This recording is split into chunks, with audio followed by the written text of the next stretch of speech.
Not sure. I'm pretty sure all like the old programs are built around like the old drafting phase where you only had like, what was it, 5 band system at the time? Sad. Talk So, about sad. We got 7 bands so now. many Boom. bands. 2020. Let's go. What a Also, year. the picking order is completely different than it used to be. They're using a lot of reserve time here. Okay, I was gonna make sure. Are they connected? Like that was the one question. They go Tree Protector. I kind of like this. You know, I like the control from Overgrowth. I like the heal, especially something that I like to talk about it with Tree Protectors are, you know, if you don't have the ability to take out towers quick enough, Treant's going to just make it harder and harder for you to make that stable push, especially early on in the game. So if you want to take those tier 1s early, you have to really commit to it. And if you don't end up taking those tier 1s, you don't get that opportunity to go into the jungle as easily. And, you know, you could have something like your carry back up into the jungle and feel a little bit more safe farming and residing in there. 5 seconds. It is Radiant's man. Let's pick Necrophos. I was talking this one when you weren't here yesterday, but with Ricky, how good it is against the Spectre in lane as played in the off lane. Again, I prefer Necrophos as a mid hero, but he's pointing out Spectre is one of those heroes that wants to trade with the enemy laner and usually out sustains whoever he's against in the lane. Necrophos, of course, is way better than that, or at that than Spectre. Every time Spectre wants to get close, you pop that Death Pulse. You get that extra sustain from getting CS. You mess up his last hits when you heal the creeps. It just makes Spectre's life a little bit miserable. So that one made a lot of sense to me. I'm surprised it isn't banned out here by Crazy. 10 seconds remain. Maybe they were more worried. I'm not sure what they were thinking. I think they're just letting them pick whatever they want around the Spectre. Because they'd banned out the Viper either, did they? Yeah, I'm surprised they didn't ban out the Viper. I mean, they could always throw the Necro in the off lane, each profit safe lane, and go with something like a Viper mid. Radiant's right? turn to pick. They could, yeah. It's it feels really weird to wait until like the last pick to grab the Viper though. It's a pretty safe mid laner, so you wanted to pull something out that counters out the majority of the enemy draft, don't have to worry about it. That's why you want to wait to definitely want to wait until the later phase. 5 seconds. It's a couple seconds left for their last pick here on Quincy crew. Think they'll take the Viper? I want them to. Maybe they go TA. Come on. Oh, okay, still in. Yeah. I mean, that's fine. The control for Crazy's okay. You gotta land the shackles, gotta land the spears, and if you get those, you'll have the ice path. So Storm, for the most part, should be okay up to now. We'll see what they end up going for. Mid, you know, they got rid of a lot of the disturbance to a Storm Spirit with the Invoker and the Lina bans, and then Void and Ember also got banned on their own end. So something mid that's got you a would you go DK up against this Storm? You know, it gives you Dragon Tail, gives you at least that lockdown that you know is reliable. I mean, you got your frontliner already in the form of Mars. I think you grab something else here that combos up with the Mars that you can put in the mid lane. Invoker would have been all right. Death Prophet would have been excellent, but they banned that one out themselves. I'm not sure what they grab here. There we go. That's something that goes very well into the arena, the Leshrac. I like it. Yeah, Bryle's been running this quite a bit as well. Very good on this hero. We'll burst down some here's the enemy team too. It gives them a little bit of extra stun. Again, any extra lockdown for the Storm Spirit is pretty nice. And of course, being able to go through the Ghost Shroud with all that magical damage against a lot of this is pretty big too. So Brian on the Leshrac, Kezi on the Mars, Moomiander on that Windrunner in the 4.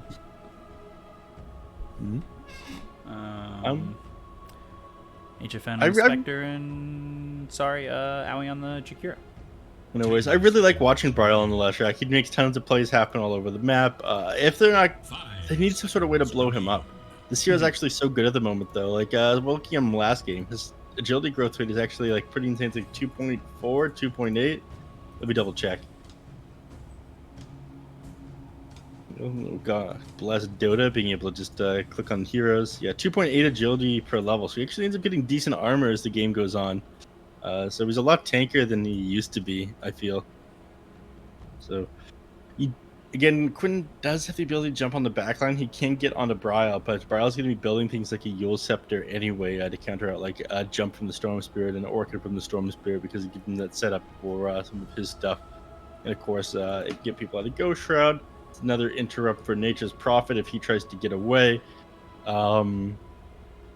It lets them play into the early game a lot easier. You do have a lot of aggression from Quincy crew. Playing against the Tree and Protect, you're playing against Yuar here on the Nature's Prophet. You're going to be worried about the enemies just trying to close the game out right away. Bryle here on the left track, of course, will be able to clear out creep waves, spam lightning from his tower, and take some nice fights with this Mars arena. Yeah, or at least try to. And they actually did end up going to the offlane Necro safely in Nature's Prophet. Proud of myself for that one.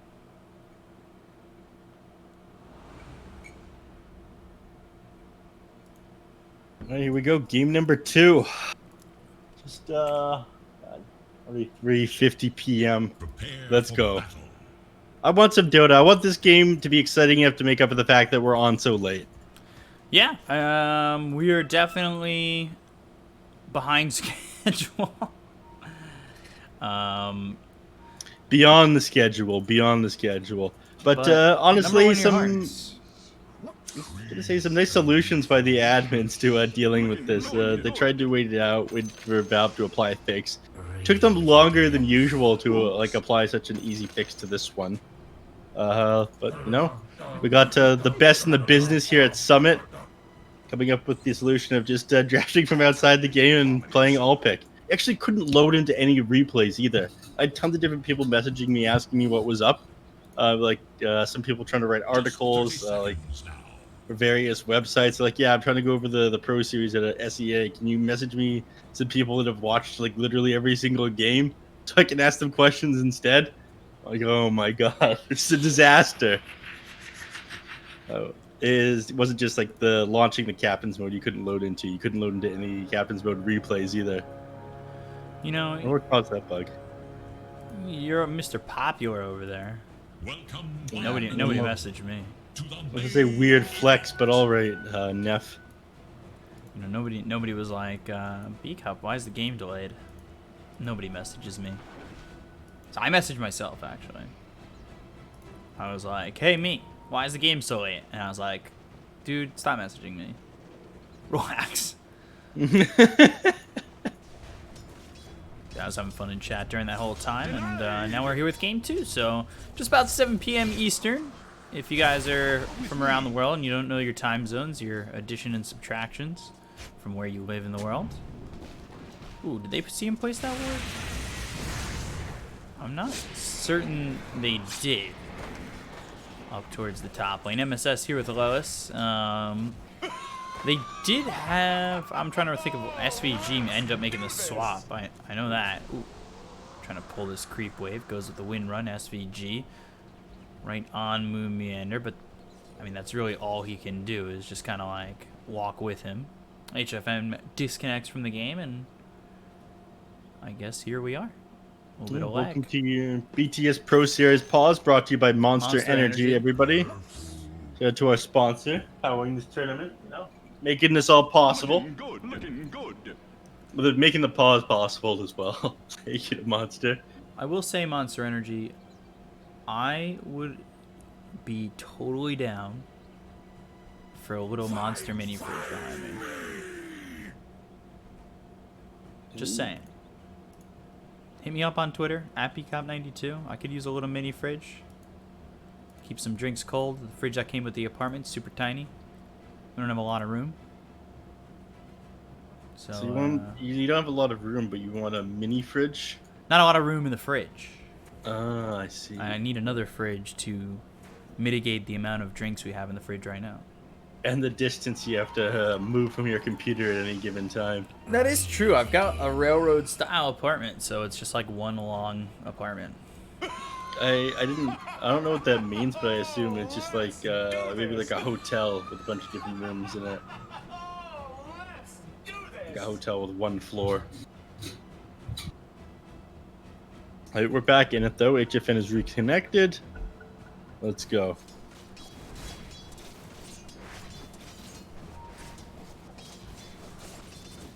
So here we go. HFN up towards the top lane. A little dual breath action coming in from alley. We'll see who hits level 2 first. Any of these lanes, level 2, going to make a huge difference? No. The major thing that we're going to be watching this game, biggest place kills are going to happen. I feel like it's actually the mid lane. Yeah, you can get kills on Stream Protector, but like the Rubik lane, of course, not a whole lot of kill potential there. Like Spectre is like gonna get harassed back pretty far to the tower playing against the Necrophos, but unless there's misplay there, we shouldn't see either the hero dropping. Rubik being such a weak laner. So mid lane is probably gonna be where the action is, and maybe bottom. Have to see. Trying not to miss first blood. A little liquid fire coming at MSS. This is what the people want to see. They want to see the mid matchup. They want to see Leshrac versus Storm. I want to see whether or not Quinn pops off this game and what exactly goes wrong if he does. Bryle not going to be able to pop up quite as much as a Storm Spirit, of course. Oh, Moon actually dropping very low. And they're going down. SVG getting the kill. And the right click damage as well as the Nature's Grasp right on top of him. Now Kezu forced the TP out. So very good there from Quincy crew. It was the Rubik getting low up top for Quincy as MSS taking some damage, but over bottom they get first blood on the Windrunner. So first blood for Quincy crew. CS going their way. You look at the CS difference already in all 3 lanes. It's pretty massive already. Yeah. It's pretty wild that it can go so far in one direction. I thought when I look at these 2 teams on paper, I think that they're really just like maybe Quincy crew a little bit better, not that much than Crazy, but I don't know. They've last game they just turned around, took it in a very convincing way. They took a 3-0 of the Omega League in NA, just showing everybody why they're the strongest team in the region, how much better they are than everyone else, and proving me wrong, which I don't like, of course. I don't really make that many mistakes, if any. You live in Yorn. Nature's Grasp on Akezu once again, and he's taking a lot of damage within this Nature's Grasp. Level 2, it just seems to do so much. Yeah. Have to be careful and to sit in there for too long. Mid lane, we saw Bryle dropping very low. Oh, and top. Actually, HFN sitting incredibly low up against Lelis here. He's actually opted to go multiple points into Heartstop for Aura, rather than max out the Death Pulse first. That's interesting. It's just more so interested in keeping that HP and mana regen up. Moomiander, SVG just trading. Moomiander goes into the Windrun. SVG doesn't have enough mana right now for the Nature's Grasp, but he does have that Mango, so he could place it down and potentially get this kill with one right click. Oh, Fairy Fire! But the Orb of Venom, and now the God's Rebuke. SVG, he ends up falling instead. Is it turnaround? And that will give Windranger enough money to grab that boot to speed. Actually, he used all the gold that he had on that. Sorry, he used 50 mana on using Windrun to get back to base quicker. Could have teleported and grabbed boots and then walked back to the lane. Would have been faster. Inefficient there by Moon Meander. You know, not min-maxing your game properly. I got my eyes on you. I got my eyes on you. Something like that. I forget what the song's like. Again, if you want to talk about like anime openings, I'm your guy. In some trouble. One more shot, Lelis. He'll get the kill. So gets that Heartstopper Aura regen, fills up back to full health and full mana. So happy with that kill. Yeah. Meanwhile, Moon doing Moon things again. Smokes up, walks into the enemy jungle, drops that ward on top of the hill. There's no way, or it's very unlikely this gets dewarded now. The enemy's probably not going to expect a smoke. And they think, okay, well, if we didn't see the enemies walk up and put a ward there, there's probably not one there. Yeah, at least for right now. And the question becomes, is Yawar going to back up into the jungle anytime soon where that ward's going to make a difference? I don't really think so. It does catch rotations potentially as well, but for the most part, just like last game, they had a ward in that same spot trying to find UR in the jungle as that TV. There's the ward already paying off a little bit. Ooh, mid. Quinn jumps over to the rune. Or tries to. Isn't there, though. Go through a bit of mana regen for it. And he's, of course, just going to get top with MSS there. But, yeah, that ward already did pay off because he managed to snag the courier on the way down. Had vision of it flying over this ramp here. Dire's courier has been killed. Meander losing his courier, so courier's dropping all over the place. Up top once again, dual breath on Alois. He's got 3 in the Heartstopper or 2 in the Death Pulse, so just keeping an eye here on if they can get this kill on Aoi and then put Leos back up to full health, full mana, and they were able to do that before. Spectral Dagger thrown at Leos. They've got the telekinesis, so a lot of damage being done to Aoi. One more right click needed to get the kill, but MSS won't find it. Getting really close, especially with that Heartstopper aura. And then bottom, Yowar's been spotted, goes into the Sprout, trying to TP. Meander does not have Shackle off cooldown, and the Nature's Grasp doing some damage here on Akezo. They're looking for the body blocks, potentially to have SVG move forward. However, he won't commit to that. No. Moon just TP's over to mid now. I think you're worried about this push coming here from Quinn. He's sitting at very low health, though. Again, Quinn commits onto him. He could go down. He's been ready to fall back on 5 stick charges. Get a bunch more as Quinn spams out the static remnant inside the creep wave. I think, yeah, I think you kind of hope that Brian will back off into the jungle, try to farm some neutral items for his team, and you sit mid with Meander. Get a couple of levels for yourself. If you sit mid, though, again, it's pretty dangerous. Storm Spirit being level 7 is able to just hop on top of you. He's got the 4 points in this overload. He's looking for kills with this build. TP over the Jakiro. SVG moving forward. He's only level 4 with the Nature's Grasp down, so Bryle and Aoi will back off. They've got a ward inside the jungle, hoping that Bryle, like you said, moves back in there to farm. He hasn't done so just yet, as this push has been continuous onto the mid-tier 1, so he's making sure that he can keep it healthy. And now Quinn, he heads towards top. I don't know if Aoi spots him just yet.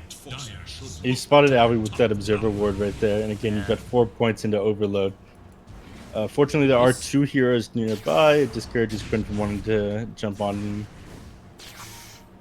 And he's still thinking about committing top, and this ward's going to spot him. So now they know HFN, he's in the jungle. I wouldn't be surprised if moves come out immediately, but that being said, there's a smoke used by Crazy coming up towards the top lane, and Quinn, he's able to disengage basically immediately.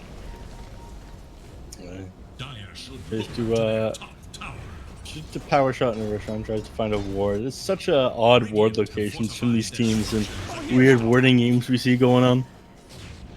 Like this one over here, like smoking up at the very start of the game just to play at that Observer ward where you're pretty sure that the enemies have vision. Down bottom, Yawar.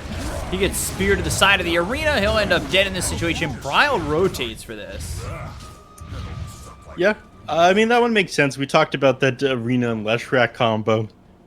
Just being able to sit in place top lane, we finally see Meander go down. So Quinn finally being able to take advantage of this build. I'm not sure he'll be able to grab Kazu, though. He'll do a lot of damage. He'll try. Spear back. Lois. Use that Reaper Scythe, I believe, on Windrunner. Yeah. Just he is unfortunately really wishing he had it there. Managed to take out the position for support, but really, who cares when you just lost Mars because you didn't have it? Pretty sure Meander would have gone down there anyways. Just brought him down a little bit faster, and of course, credit the kill to yourself. Dire's middle tower is 10 minutes, bounty even spawn. Get 2 of them right away. And sorry, no, just 1 on each mid hero. Storm Spirit grabbing this other one now. Stupendous, all fears fading. And they leave that last one up in the Dire triangle. We're trying to get some XP in the mid lane. He's got the tome. He's just in the courier down to himself. He just did. Got no boots of speed yet. That feels pretty bad. Bottom lane, about to see some action.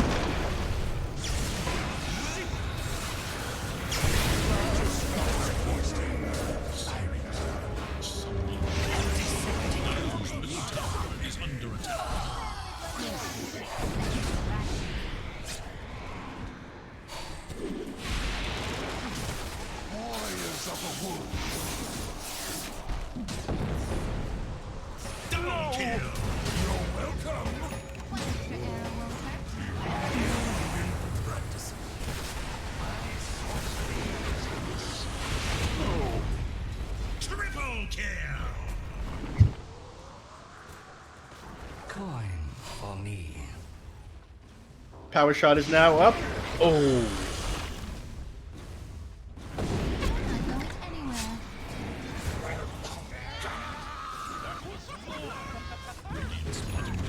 Is under attack. Yeah, so that fight fight recap is separated. Pretty good there though for Crazy. Again, I'm seeing a repeat of that early game.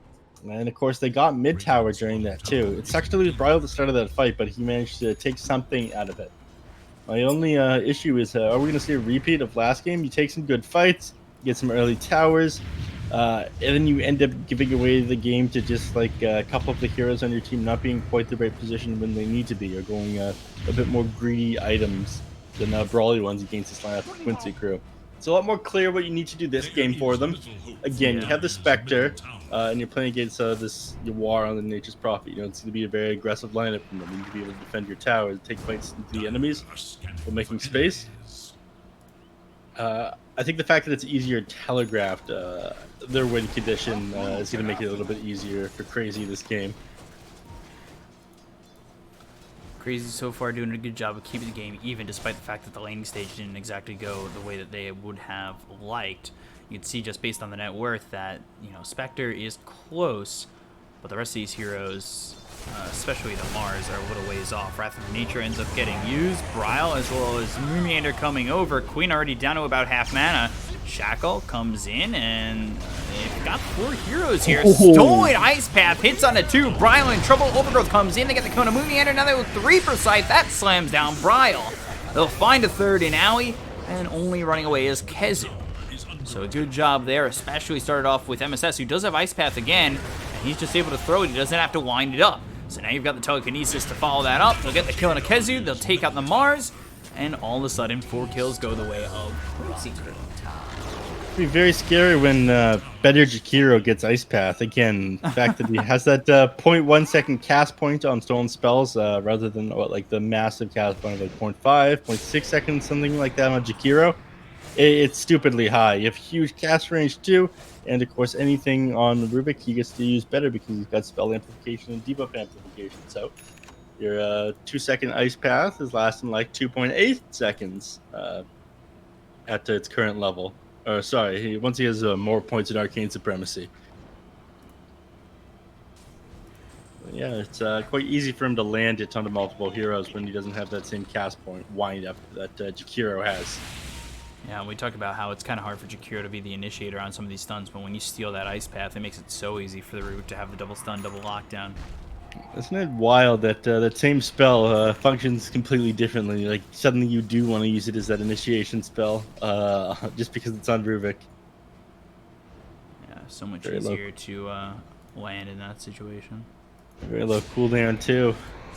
Instantly, only got like 5 to 6 seconds downtime on that Ice Path, and of course you consider the fact that you have the lift as well. You're just keeping the entire enemy team stunned up for such lengthy periods of time.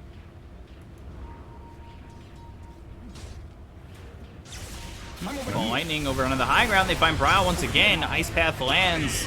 Ice Path thrown by Owie. It won't land. Brile ends up dead. Ball ending back. Queen low on mana. Telekinesis slammed down on a Kezu. Got SVG here. HFN looking to go forward. Ice Path misses from MSS. So SVG will go into the overgrowth. He's just trying to survive, and they might be able to get the kill on HFN if he's not too careful. There's the Reaper sight. That just came off cooldown for Lois. Now the Ice Path hits on Kezu. Kezu on the run, but Kezu not quick enough, and Quinn gets yet another 6K lead for Quincy crew. Yeah, that fight swinging things 2,500 XP in their favor. About 1,600 gold. Not bad at all. And the biggest thing is the Spectre you're taking down, slowing down his game, stopping him from coming online. The 2 things that are going to bring Crazy into this is Leshrac as the game starts up, and Spectre as it finishes out and closes. It's really going to be able to blow everything on the enemy team up. able to get on the back line, and these weaker heroes like Treant Protector and Rubik, even Is under attack. even able to get on top of this Nature's Prophet is a pretty good thing, but getting your game slowed down like this, it's not great. Still, God, what is this? 1100 gold from this Manta style. It's gonna take you a little while if you keep taking deaths like that. And Quincy's happy to run their face into you again and again, especially with the heroes they got. And you are muted, Bkop. Coin Radiant for should me. look to No, their middle my button's tower. fine. Okay. Are scanning for enemies. Shackle onto the Rubik. Macro fire down. Spear hits. MSS ends up dead.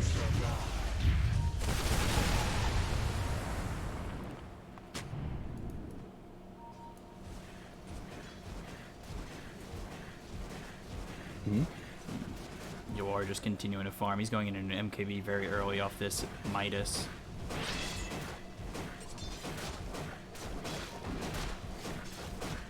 These groups up here on Moon Meander and Kezu, I think they're looking to set something up. They definitely want to move around with Bryle, though.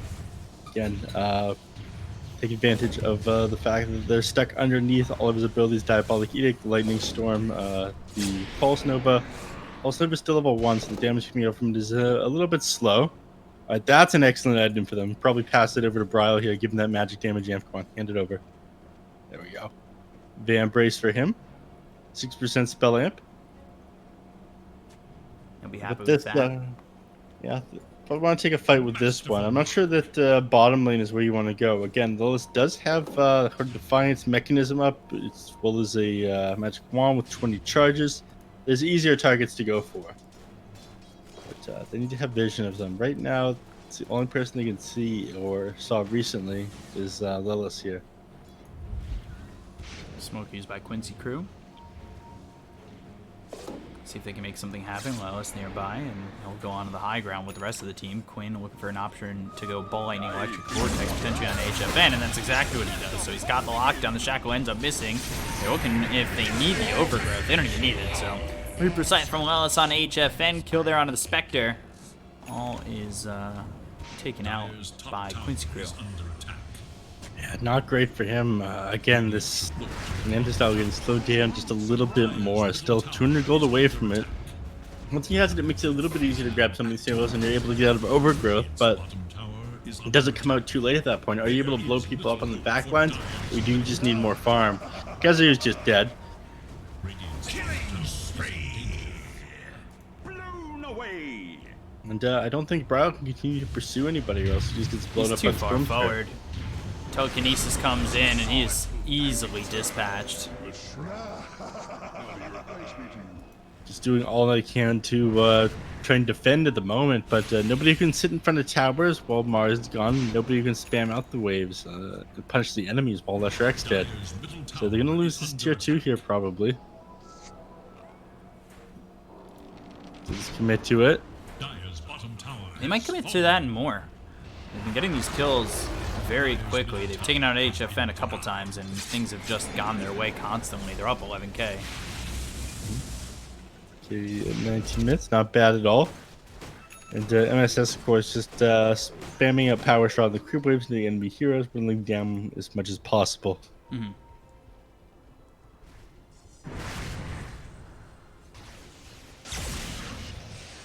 Lightning all the way over. Looking for Bryle once again, who's too far forward once more. Quinn, though, gets it with the Yules. He's got a little bit of mana to work with. Ice Path down, and now they use the Haunt. The arena's around MSS as well as Quinn. They get the kill into the Storm. Bryle dead, 1-for-1 so far. MSS got the Greaves, and now thinking about the Overgrowth, but he gets stunned up in the Ice Path. The Stone Ice Path thrown at Kezu. They end up getting the kill on Mars, and look for Owies in the trees. Moomiander already running a little bit further back than I think they're capable of grabbing. However, I say that, and they've got Yawar coming in. So Yawar comes over. He's doing a lot of damage. Shackle lands. Ice Path hits. Now they might be able to get the kill. Reaper Scythe on a Moon. And they will take a fourth. That fight there started out so well for them. You bring down Quinn. You think excellent, but he would grab the hero. He just got his bloodstone. Anything to help slow down his game. He did pretty amazing damage as well, but you lost the big guys that started that team fight. Made it, or rather, yeah, Crazy lost the guys that started that team fight. Still ended up losing their tier 2 tower anyway. So even though you're like grabbing the Storm Spirit, these fights are still going so far for the enemy way. They have so much sustain in these fights. It's hard for them to bring them down. The Necrophos is keeping everybody topped up with the Guardian Greaves and the Death Pulse, and of course, Stream Protector with his entire kit. Vortex, Ice Path with the Nature's Grasp. Look at the damage. They just can't keep him alive. HFN falls, followed by Owie, and 2 are dead once again on the side of Crazy. Yeah, I mean, even when they dive the tower on these heroes, they've changed Leech Seed back to how it used to be. So you press it onto somebody, it does all the pulses. You end up healing for half the damage that it does. On top of that, again, you have the Guardian Greaves keeping people's HP topped up. You have Pipe of Insight, which keep people's topped up and give them magic resistance too. And that's all you've got really going for you at the moment. You have no real form of physical. You've got Bryal dishing out the damage inside the Mars Ult Arena, and not much else. Scan comes in from Crazy over the Roche Pip. However, it's going to be a tough fight for them regardless. You do have some of the tools they need. You do really like taking Roche fights on Bile here, because he is able to lock them in with the Arena of Blood. Does he have Blink? No. If he had Blink, I would say it's more doable. I just think they're coming in a little bit too late, and they just don't have everything necessary to take this fight. Kezu will come in, and eventually he'll have the Yules, but this drops, and now they smoke, and immediately gets broken. The arena's down. Can be beat by Yawar. Ice Path hits on 3 heroes. They've used the Haunt, and HFN, he's stuck in place, but the stun is out on Quinn. They'll get the kill onto the Storm. They'll take him out, but he's got the second life. Kezu falls. Ice Path down once again. That stuns up HFN. They've got MSS in a little bit of trouble and end up finding the kill onto MSS, but the Reaper Scythe hits on HFN. They kill off Owie. 4 heroes down on the side of Crazy. Vortex on Moon, and they've locked down this Windrunner, looking for the full team wipe. Shackle onto the sprouted trees. They'll continue to move forward. Yawar TP's in, but there's the Ball Lightning and the kill. Everybody gone to the side of Crazy. They've got 3 up for Quincy Crew and a 20k lead. You take the Roche fight, but you're just too slow. Again, Storm Spirit gets right back up, and all you manage to grab is supports. 2,000 net worth change going the way of Quincy Crew yet again, and 3,400 XP. The Spectre is getting blown up way too fast. Mars is getting okay initiations, but they're not too crazy. Again, you need different ways to blow up the Storm Spirit. I think right now you're lacking the damage. They bring him down once, but every time they do, I feel like it's definitely on the terms of Quincy Crew. They get way too much from it. They sort of know that they're going to blow him up and let them. At the cost of securing other things for their team. Quinn moving in. Kezu down pretty low. HFN, he's in far, but I'll start to retreat already.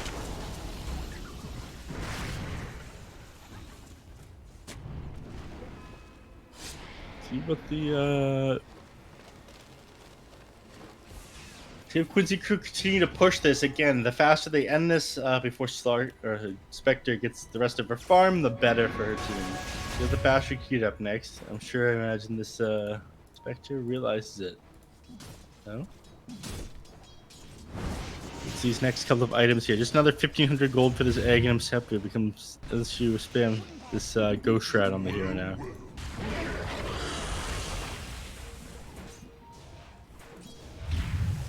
Ball Lightning all the way over.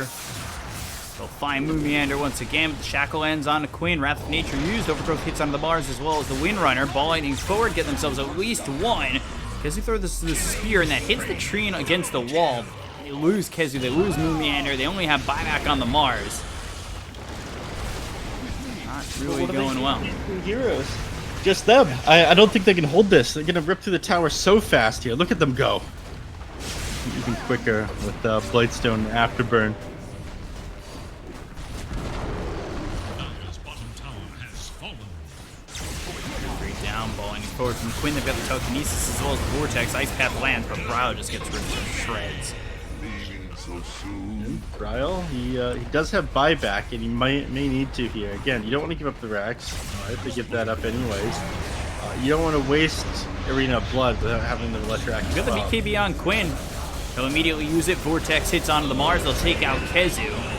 The stun lands with the Ice Path hitting on the Necrophos, but again, they just don't have the follow-up, especially without Bryle, and they'll just call GG. Just like that, GG's called 26 minutes in the game.